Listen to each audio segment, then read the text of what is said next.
pelaku penikaman menyerahkan diri ke Polsek Biringkanaya usai menikam korban hingga tewas. Pelaku mengaku nekat menikam korban lantaran sempat terlibat saling senggol hingga adu mulut yang berakhir dengan duel maut.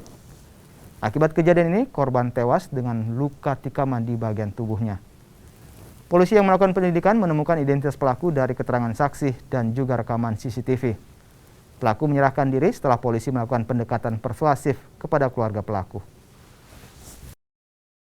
Saling bersenggolan yang kemudian dilanjutkan dengan cekcok atau adu mulut yang dimana keduanya saling memberikan tantangan untuk duel dan mengatakan bahwasanya akan mengeluarkan badik karena si pelaku ini kemudian mengambil badik di dalam jok mobil motornya dan kemudian menikam daripada korban.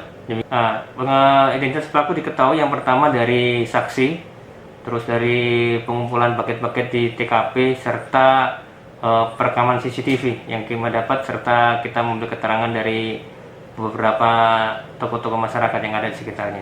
Ya, setelah diamankan hari ini, kemudian kami akan menaikkan status menjadi tersangka dan kita akan melakukan penahanan.